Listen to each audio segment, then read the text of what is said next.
Hello, Professor, and welcome to your first ArchDaily interview. You have first introduced the term 15-minute city to the public in 2015 at the COP21 conference in Paris, the most known urban concept nowadays, making you one of the most influential, if not the most influential, figures in the urban realm. Fast forward, in 2021, you have received the Nobel Award for the concept, and in 2022, the concept was granted a notable recommendation in UN Habitat's World City Report. And in 2024, you are publishing the 15-minute city, a solution to saving our time and our planet. So let's go back to the start. What is the concept of 15-minute city? How did you create it? And what led you to formulate this global approach? Thank you for your kind invitation. The 15-minute city is a concept for the high density zone, and its twin concept, 30 minutes territory, for medium and low density zone, for developing a happy proximity, for living differently in cities, for reconciling, to fight against climate change with a low carbon mobility, to develop a more local vibrant economy, local jobs, local employment, more shorter circuits, to use local raw materials, to develop local skills, and at the same time to develop more social interactions in the public space. This is a new way for providing more local services in a polycentric city, in a distributed city, for fighting against 7 decades of zoning, of segmentation, of gentrification. And what led you to formulate this global approach, I have to ask? I have developed this approach after the COP21 in Paris, after the signature of Paris Agreement. For 3 years, we have experienced it with my research team at Sorbonne University, this concept in several districts in Paris. At the end of 2019, the mayor of Paris has embraced this concept for proposing to Parisians this concept for her electoral program and for the next mandature.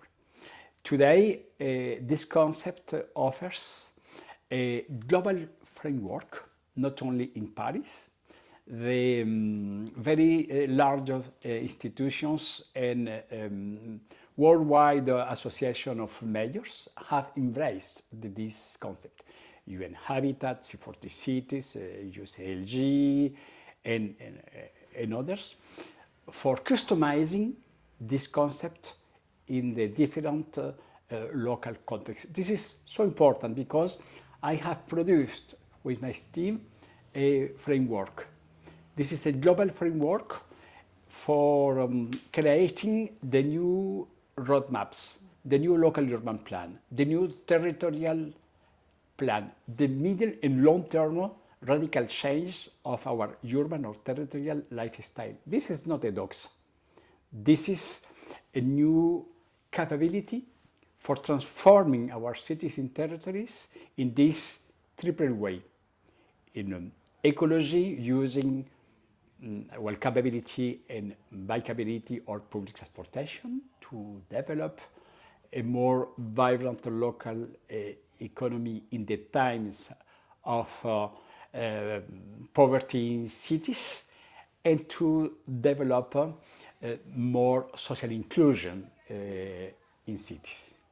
And in your opinion, why is the 15-minute city concept like the most famous urban concept? Like, it's not only known by architects and urbanists, but literally everyone. The 15-minute city concept has become very popular worldwide. In Europe, after the COVID-19 in particular, we have discovered that it will be possible to work differently, to use the digital technologies for avoiding long hours of the uncomfortable commuting. We have discovered, in particular, the young workers between 20 years old and 40 years old, this useful time to have 1 to 2 daily more hours for having personal, familial, or social activities. And a lot of companies have experienced it, that it is possible to continue to work, to continue to produce in a new managerial context. And we have observed at the same time the switch of the business model, for example, of the corporate real estate, for transforming instead of 5 days per 5 work days, just for 3 work days and 2 remote days. But this is not all that. In a lot of European cities, we have proposed this new low carbon mobility, given that after the COVID-19, we had as well the start of the Ukrainian war, and in particular the energy crisis. And with the development of the global geopolitical crisis, we need to relocalize a lot of activities, to relocalize local shorter circuits instead of to continue with the massive importations. And we have developed in a lot of different cities, with regardless of the size or density, this new paradigm based on this happy, polycentric, multi-services proximity. This is the core, in Europe in particular, of this new wave of the concrete developments in a lot of different cities. So would you say that the challenges like the climate emergency, COVID-19, contributed to further acknowledging the importance of this concept? In particular, the climate change was my first spark for proposing this concept, given that after the COP21 in Paris, it will be evident that we need to change radically our urban lifestyle if we want to respect the Paris Agreement for limiting to 1.5 degrees Celsius the increase of temperatures. And I said, this is not a question of countries, this is a question of cities, because cities are the most important places in energy consumptions, the most important places for the emission of CO2, the most important places for economical activities. Climate change today is an irreversible process, and a lot of measures, a lot of local governments are totally aware of the importance. The COVID-19, I think that was an accelerator because we have discovered the other work styles. We have discovered this question of useful time, and a lot of companies switch towards a new paradigm for reducing their cost with the infrastructures. And today, with the crisis, with the different wars, the 15-minute city is very popular because we could develop this idea of the Nobel Prize Paul Krugman, the nearshoring, but the nearshoring not in regions, the relocalized economical activities, the new economical geography of sustainable proximities to develop more local activities, more local employment for generating more added value. I think that the particular point of the 15-minute city for explaining this amazing success is our capability for developing this convergence between to fight against climate change, to develop a more vibrant economy, and to develop more social inclusivity. Ecology, more livability. Economy, more viability. And inclusivity, more capability for living together. Okay. And obviously, as you said, the city of Paris was one of the first to adopt this approach through the mayor, through Paris Mayor Anne Hidalgo, who made the concept key to her campaign. So how is the 15-minute city changing Paris? Because I know that you mentioned somewhere that it's with 50 or more 15-minute cities around the city. Yeah. I said in permanence that the most important of the 50-minute city or the 30-minute territory is to develop this polycentric city, polycentric territory. The number of minutes is not important, 10, 18, 20, 38. We need to develop this polycentric activity for fighting against zonification, segmentation, gentrification. In the case of Paris, the mayor of Paris has announced the 1st June 2021 the roadmap for the 50-minute city in Paris, based on two aspects. The first one, to change the local governance for having a local governance with more decentralization. The second point, to develop a backbone of the hyper-local services.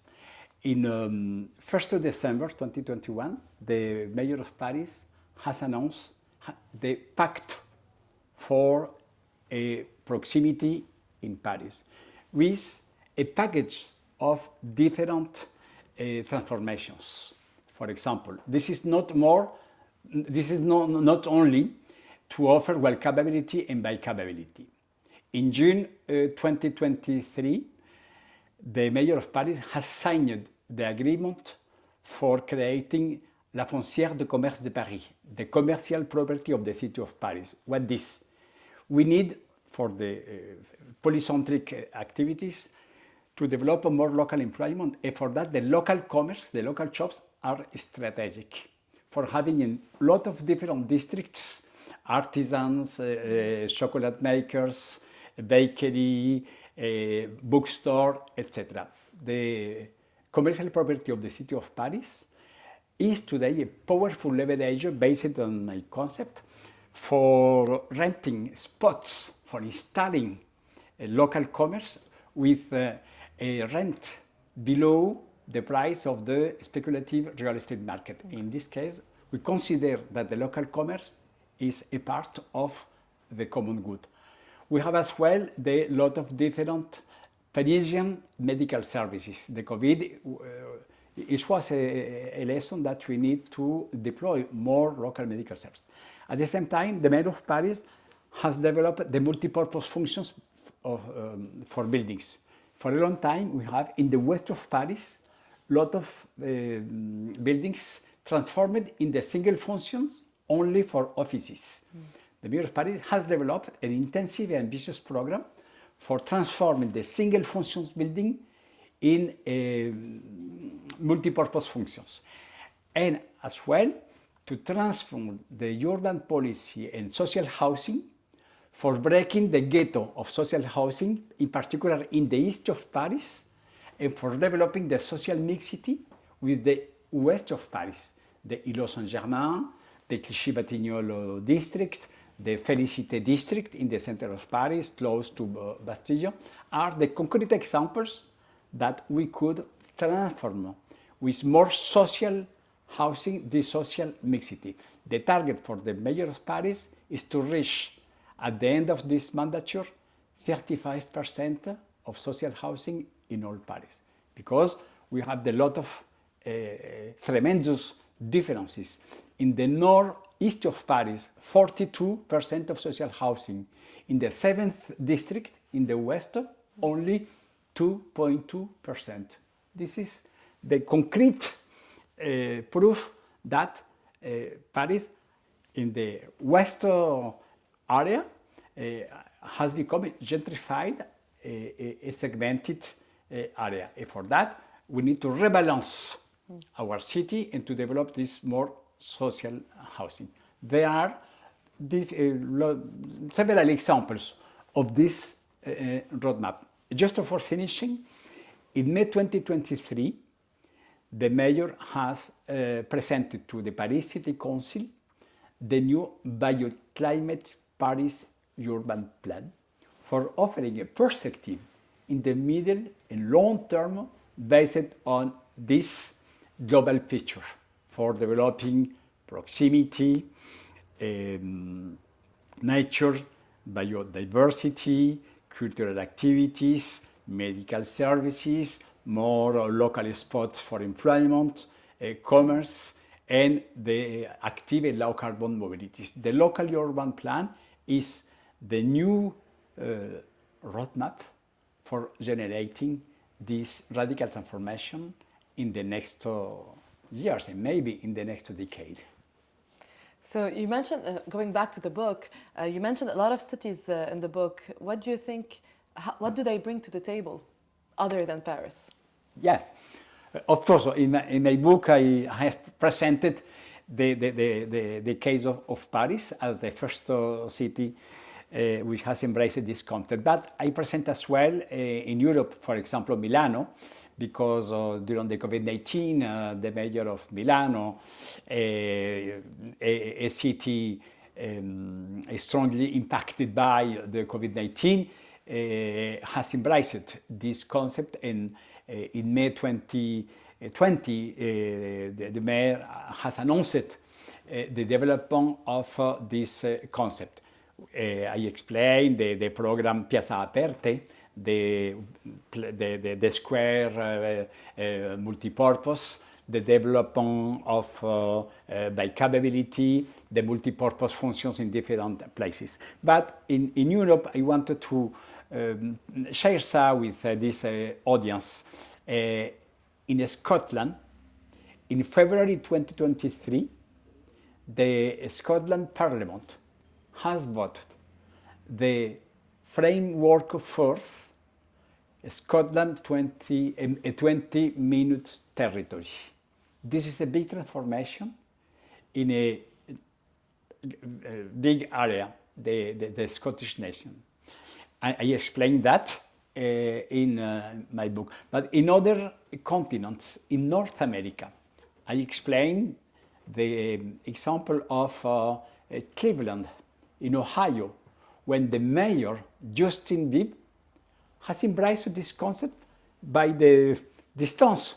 I learned after that, and he has bought a really ambitious program. In South America, in Buenos Aires, the former mayor, Rodríguez Larreta, member of the C40 cities, has developed as well this project. In Africa, in Tunisia, in Sousse, one of my former students, born in Sousse, has convinced the mayor that it will be necessary to turn towards this paradigm. And today, I explain in my book, this middle city, 400,000 inhabitants, the implementation. In Asia, the second largest city, Busan, a so smart technological city, has switched towards this human view. And at the end of the book, I explain two ruralities.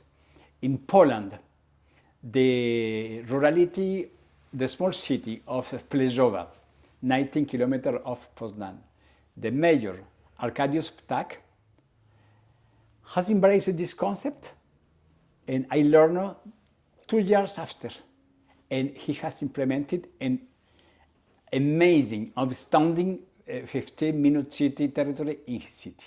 In France, for finishing, in the south of France, a rurality, 5,000 inhabitants, 15 square kilometers. The mayor, Jean-Michel Perret, has downloaded my research work.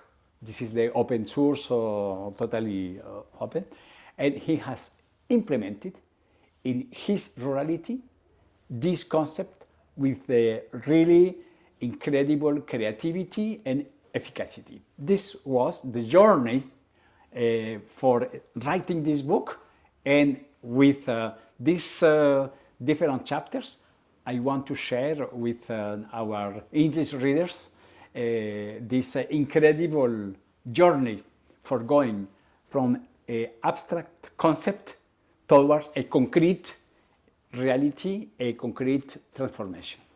So who is this book addressed to? This book, I wrote this book for explaining to the whole ecosystem interested in understanding the past of our cities, from the Corbusier, the Jane Jacobs commitment, new urbanism commitment, Christopher Alexander, the jungle transformations based on his concept cities for people, until now in this second decade of the 21st century. I wanted to explain that Carlos Moreno is not Archimedes for saying, Eureka, I found the fifth university. No, this is the continuity of 1 century of thinkers and doers in parallel of the massification of the individual car, of the segmentation, of the zonification. My legacy is the legacy of Clarence Perry at the beginning of the 20th century, of Jean Jacobs, of the new urbanism, of Jangel. I thank Jangel for writing a so beautiful forward. And this book offered at the same time a new perspective, just for saying, yes, we can.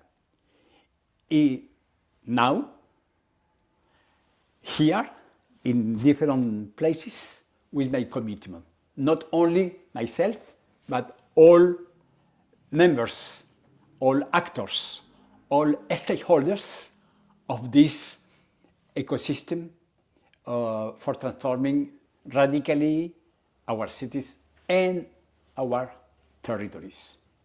Finally, Professor, a radical new concept doesn't come without a pushback. What were the main challenges that you had to face?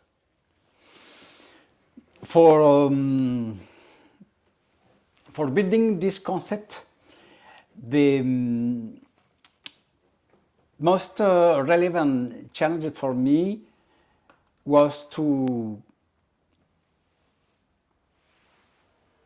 switch from a theoretical idea towards the concrete proposals for inspiring local governance, in order to avoid that my research continue just to be papers in the scientific reviews or a theoretical book. I wrote before any book a book printed.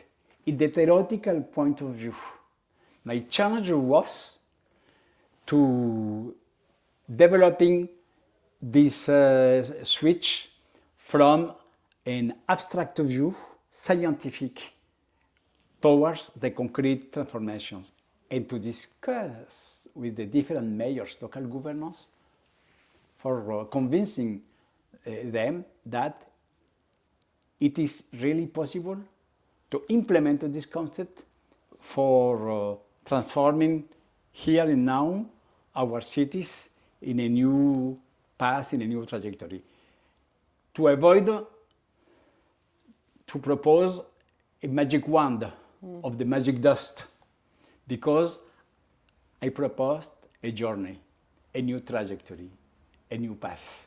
And that this was for me the really significant challenge. Thank you so much, Professor. Would you like to add anything? Thank you to English readers for interesting you to this book, and I hope that I will have your feedback in the next weeks.